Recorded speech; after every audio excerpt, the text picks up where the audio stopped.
Two teams played baseball last night. However, one had a great bullpen, the other one simply didn't. And we're going to talk about it right after this.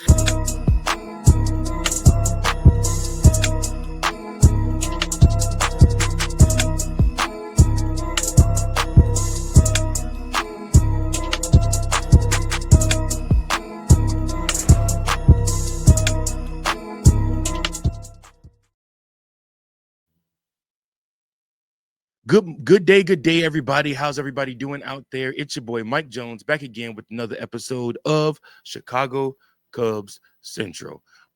Real quick, y'all, the Chicago Cubs yesterday dropped a game to the San Diego Padres 4-10. They fall to 11-8 on the season. The Padres improved to 14-3, a perfect 10-0 at home this year. Literally, I feel like today's game, a couple of things I just want to get out the way. The pitching choices in today's game were a microcosm of going out and doing all that you can to beat the Dodgers and take that series the night before. So it's understood, but in a way it's still unacceptable. And maybe that might be the title of this show. Understood, but still unacceptable. Because this bullpen, you basically got half a bullpen when it really comes down to it. You got half a bullpen. You got guys that you can count on, guys that are showing improvement, and then you got guys that just aren't big league ready. And that's not just in the bullpen either. We also have to look at Matt Shaw also, and the fact that on the offensive side, he has basically given the Chicago Cubs nothing. And if he isn't ready, then you can put John Birdie at third base, and he can basically do what Matt Shaw is doing for you at third base defensively. And the bat might get a couple more hits at the at bat too at the big league level. But the Cubs do have to take a closer look at this bullpen and really figure out what they're doing, because not every game is going to be a blowout. And not every game is the offense going to be able to put up, 7, 8 runs so that it gives a cushion for your defense and your pitching to go out and kind of stink up the joint. So in my eyes, the Chicago Cubs do have some heavy decisions to make. Last night, a lot of people were asking, why the hell did Craig Counsell go to Nate Pearson? Well, again, it's a microcosm of the night before. Roberts, Merriweather, and Tealbar were all probably unavailable because they had thrown 30-plus pitches the night before. And then Keller was just used. And then Morgan is coming on for 20 pitch usage. And he was saving Hodge and he was saving Presley for 8-9. However, you can't ask the question, why did he take out Jameson Taillon after that 11 pitch at bat against Manny Machado? And again, I get it.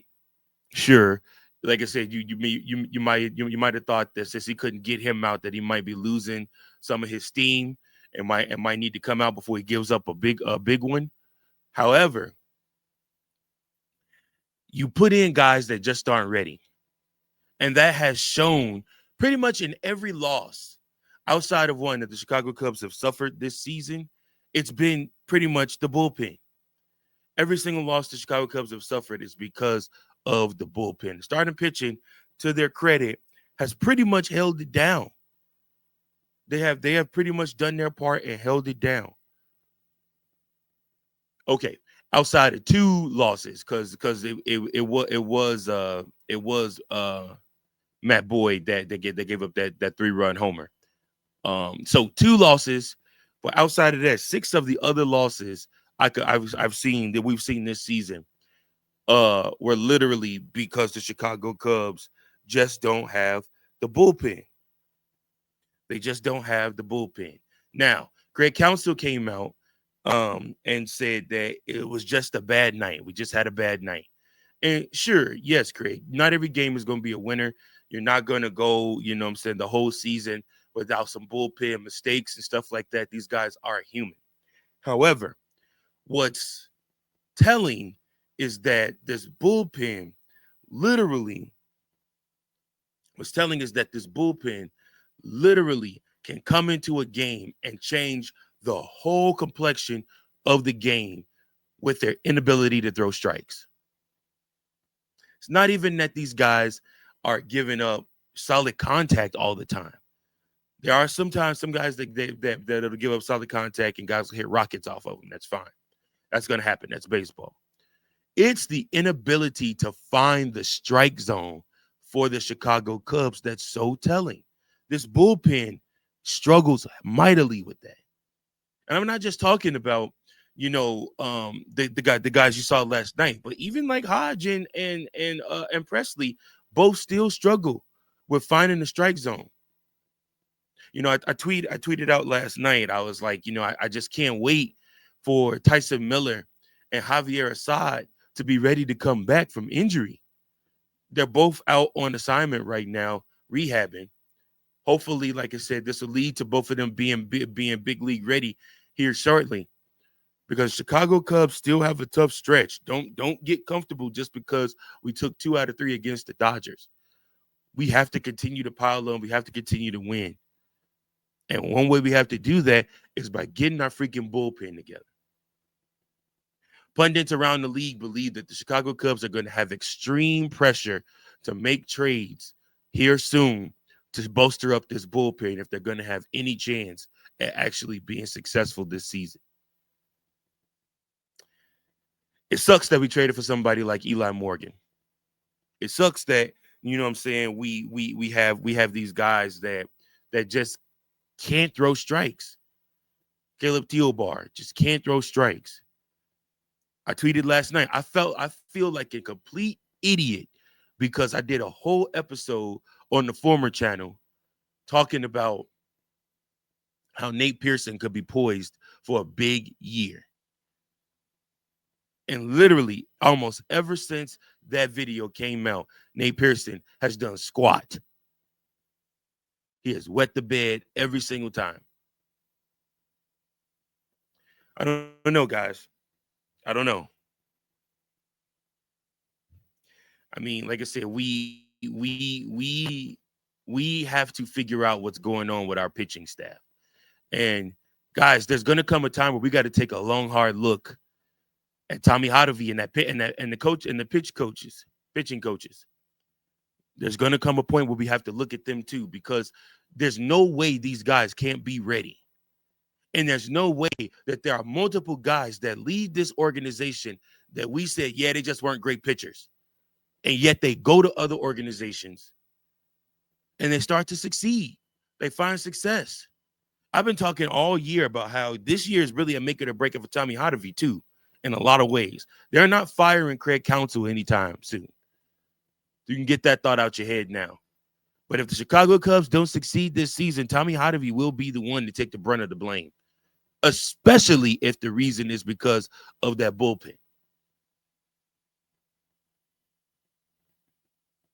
This pitching lab has to get their stuff together. And the AAA org has to get their stuff together too when it comes to the pitching staff. Like, these guys cannot continuously do this. It's unfortunate. The Cubs need to look at Luke Little, see if he's ready to come back up to the majors. And the Cubs need to get rid of Eli, and they need to get rid of Nate. I'm not saying DFA him, but I'm saying send him down to AAA. Merriweather is very good. Keller was impressive in his last outing. Outside of Presley and Hodge, those are the only high leverage guys you have on the season. Outside of that, you have to figure something else out with this team. It's frustrating because the Chicago Cubs were cruising in that game. And that's the game that you should have been able to hand the big ball over to the bullpen and they shut the door. Instead, walks cause a loss. So we got to figure it out, man. But, guys, the Chicago Cubs do return back to baseball tonight. And guess what?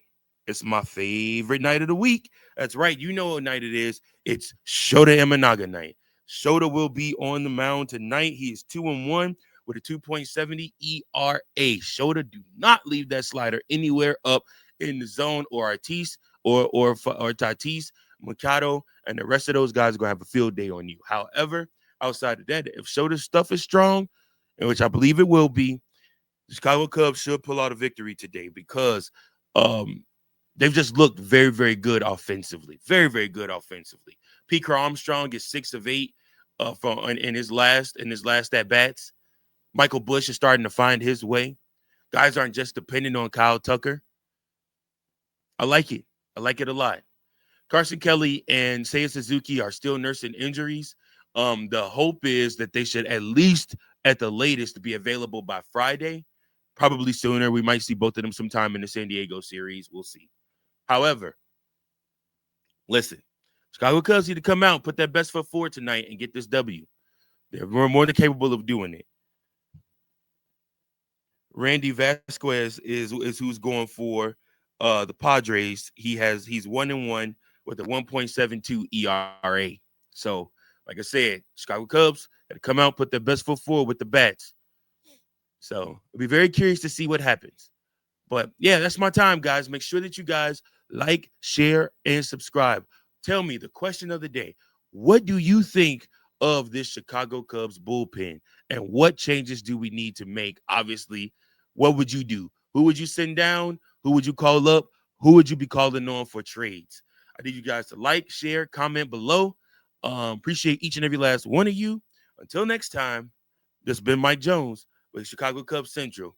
Go Cubs, go. Peace. Thank you for watching another episode of Chicago Cubs Central, the #1 spot for all Chicago Cubs content. Remember to like, share, subscribe for more Cubs content.